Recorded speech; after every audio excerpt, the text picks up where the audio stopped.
নিলয় তিথির দিকে এক ধ্যানে তাকিয়ে আছে। গরমকালে পাখা চালায়, তিথির অবাধ্য চুলগুলো পাখার হাওয়ায় বারবার তার মুখ ঢেকে দিচ্ছে। নিলয় আস্তে আস্তে চুলগুলোকে সরিয়ে কানের পিছনে গুজে দিল। তারপর নিজের তর্জনী আঙ্গুল দিয়ে তিথির কপাল থেকে থুতনি পর্যন্ত হালকা করে স্লাইড করে, খাটের পাশে বসে এক গালে হাত দিয়ে কিছুক্ষণ তিথির দিকে তাকিয়ে থাকল।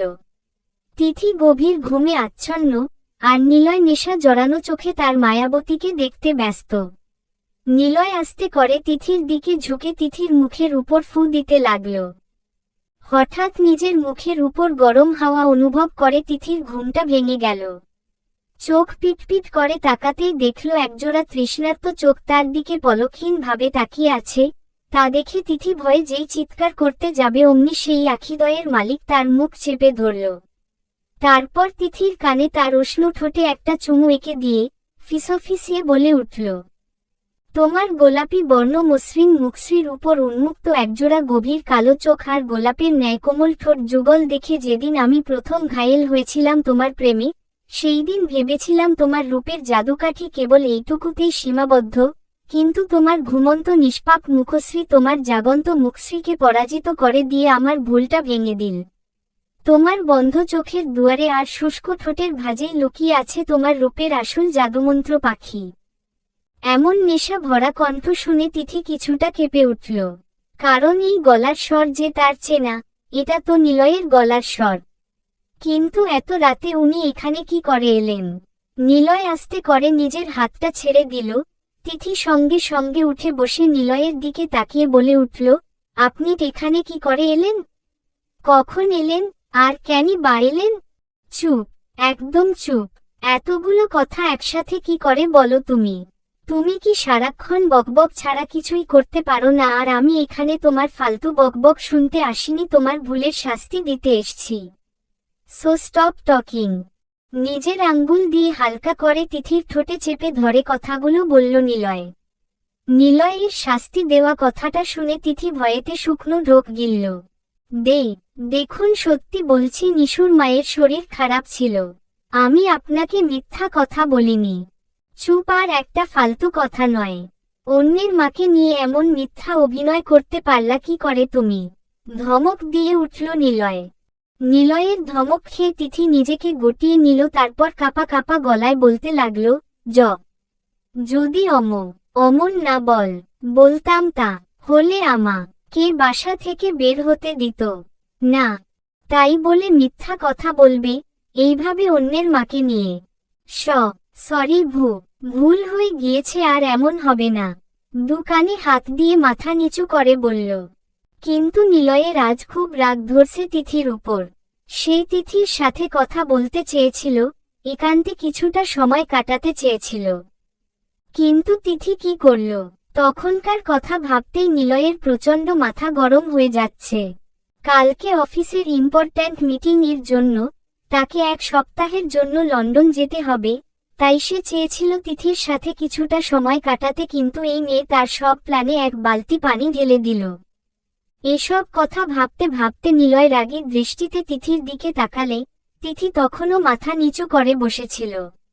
নিলয় এবার তিথি 2 বাহু প্রচণ্ড জোরে চেপে ধরে ঝাঁকিয়ে ঝাঁকিয়ে বলতে লাগল, এই মেয়ে, তোমার সাহস কি করে হলো আমার সাথে কথা না বলে চলে যাওয়ার? একটুও বোঝার চেষ্টা করো না আমার ফিলিংসগুলোকে? আমি কি চাই সেটা তুমি আমার চোখ দেখে বুঝতে পারো না?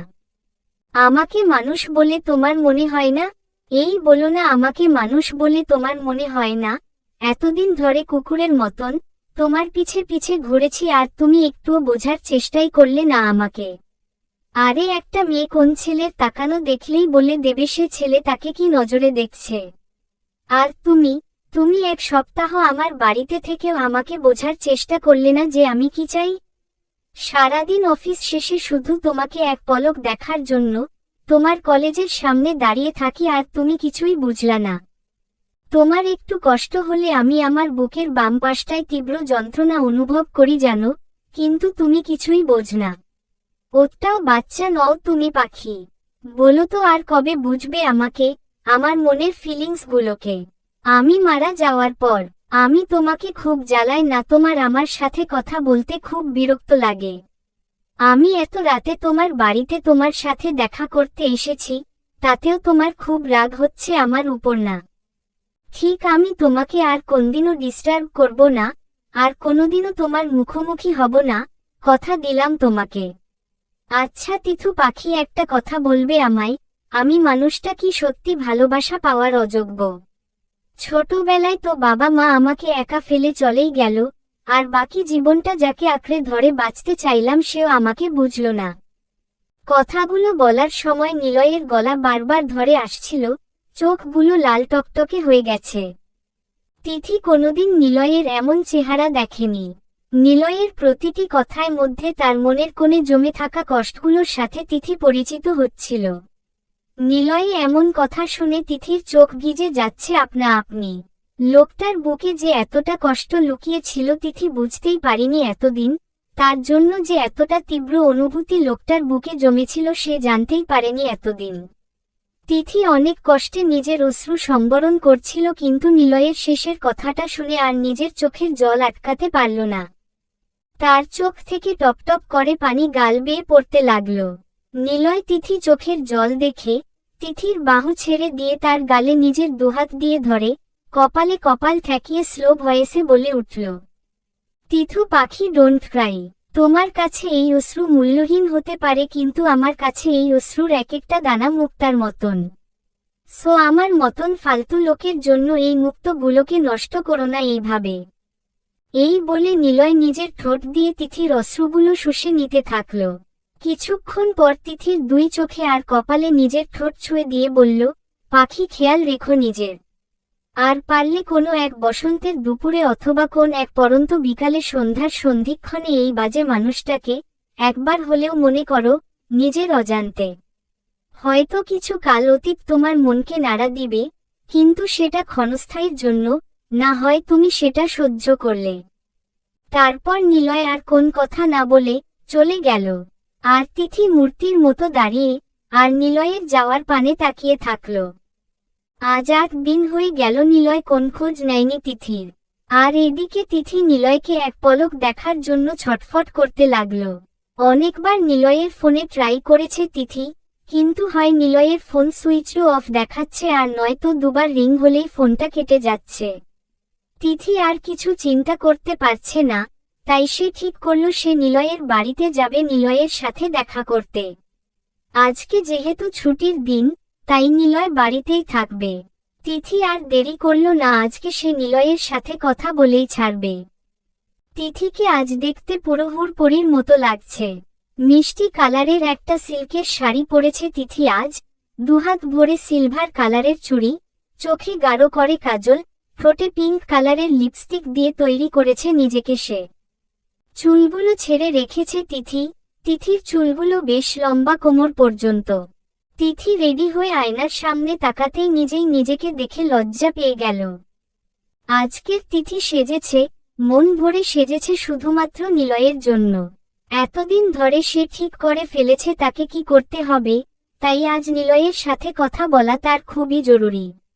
নিলয় তাকে এভাবে দেখে কি রিয়্যাক্ট করবে এটা ভাবতেই তিথির মুখ লাল টমেটোর মতো হয়ে যাচ্ছে। নিলয়ের জন্য কিছু খাবার নিজের হাতে বানিয়েছিল তিথি আজ সকালে। তিথি সেগুলো টিফিন বক্সে ভর্তি করে নিলয়ের বাসার উদ্দেশ্যে রওনা দিল। আর বাসায় বলে এসেছে যে সে নিশিদের বাসায় যাচ্ছে, তাই ফিরতে লেট হবে। নিজের রুমে বসে ল্যাপটপে কাজ করছিল নিলয়। হঠাৎ দরজায় আওয়াজ হওয়াতে পিছনে ফিরে তাকাতেই নিলয় অবাক হয়ে গেল। নিলয় বিশ্বাসই করতে পারছে না যে সে কোনোদিন তিথিকে এইভাবে তার সামনে দেখতে পাবে। অসম্ভব সুন্দর লাগছে তিথিকে দেখতে আজ, চোখ ফেরানোই যাচ্ছে না। নিলয় তিথিকে দেখে উঠে দাঁড়ালো, যেই কিছু বলতে যাবে তখনই তিথি নিলয়কে কষিয়ে একটা চড় মারল আর বলল, চলবে।